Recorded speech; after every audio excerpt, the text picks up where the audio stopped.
The story begins in 1415, in a world suffocating under corruption, fear, and a church that demands obedience more than salvation. A crowd gathers in the cold square of Constance. They watch as Jan Hus, the fiery Czech preacher, is tied to the stake. Wood crackles around him. Flames crawl up his legs. He screams not for mercy but for truth.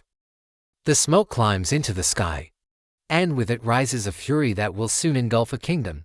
Jan Hus dies, but the ideas he carried do not. They smolder, feeding on the bitterness of the Czech people, peasants, nobles, warriors who whisper, "He died for us. We will not let his blood be the last." The Hussite Wars are about to erupt. Before we begin, if you love uncovering hidden, dramatic moments from history, make sure to like this video, subscribe to the channel, and drop a comment with your thoughts.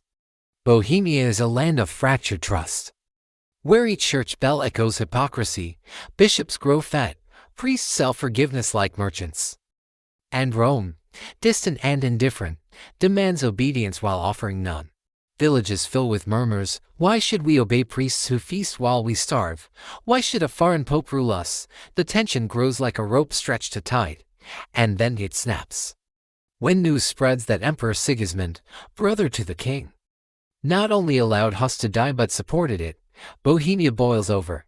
In Prague, Hussite mobs storm Catholic buildings. Icons shatter, altars burn, churches echo with the smashing of stone and the screams of priests running for their lives.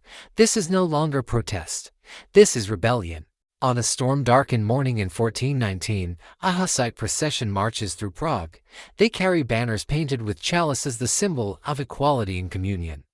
They chant Hus's teachings like battle hymns. When the procession reaches the new town hall, tensions explode. Hussite leaders storm inside. Arguments ignite like sparks. Then the moment that will define a century, several royal officials are seized, dragged to the windows, and hurled out. They fall, screaming. Bodies hit the stone courtyard with sickening cracks. The first defenestration of Prague, a message carved into history. Bohemia has broken with Rome. Blood has been spilled. There is no turning back. The church responds with a fury no mortal fire can match. Pope Martin V declares a crusade not against heathens, but against Christians, against the Hussites themselves. Armies from Germany, Austria, Hungary, and Poland march with banners blessed by Rome.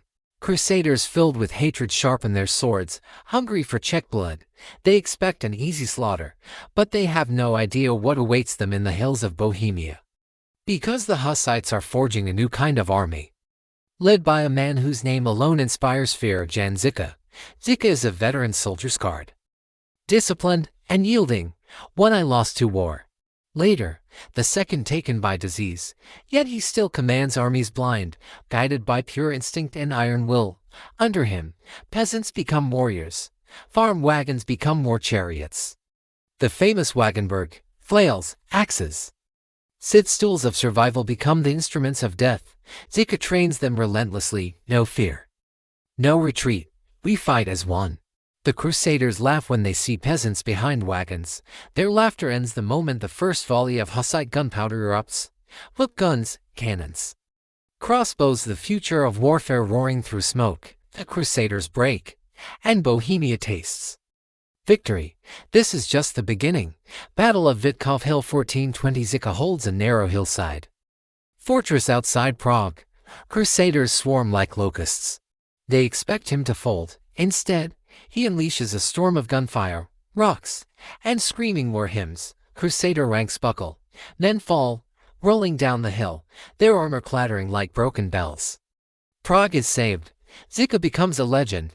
Battle of Kutná, Hora 1421. Surrounded, outnumbered, frozen winter air biting the breath from men's lungs.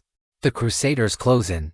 Žižka orders a charge straight through the enemy lines, wagons rolling like thunder, gunfire splitting the night. The Crusader circle shatters. They flee in blind panic. Hussite purges, but the darkness is not only from outside. Hussite factions turn on each other. Taborites versus Utraquists, ideological rivals fueled by fanaticism. Villages burn. Former brothers clash in the fields, fighting over the soul of a movement born from martyrdom. The war consumes all. In 1424, plague grips the land. Žižka, undefeated in battle, is finally claimed by disease not sword, yet even in death he defies weakness. His followers say he demanded his skin be flayed after death and turned into a war drum so he could lead them into battle one last time. Whether legend or truth, one thing is certain: his spirit marches with them. After Žižka's death, Crusaders gather once more for a final attempt to crush the Hussites. The Battle of Lipany 1434 becomes the turning point. Hussite factions fall into bitter civil war. Utraquist moderates ally with Catholic nobles. Taborite radicals stand alone when battle begins. Smoke fills the air, arrows rain, gunpowder shouts its deadly hymn. The Taborites charge into what they believe is a retreat. It is a trap. Wagon fortress gates swing open, crossbows fire, men scream as they fall in heaps. The radicals die where they stand. The Hussite dream fractures, after decades of carnage, famine, and faith-shattered lives. The war ends not with triumph, but with compromise. The Church grants Bohemia limited religious freedoms, a communion in both kinds, a victory, but not the vision Hus dreamed of. The land is scarred, villages lie in ruins. Orphans wander roads that once echoed with armies. Bohemia survives, but forever changed. Yet the message of Jan Hus, the innovations of Žižka, and the fire of the Hussites will echo into the Reformation a century later. A war that began with a single man burned at the stake became a revolution that reshaped Europe. The flames that killed Jan Hus did not silence him. They lit a fuse, and the earth still trembles from its fire. Thanks for watching.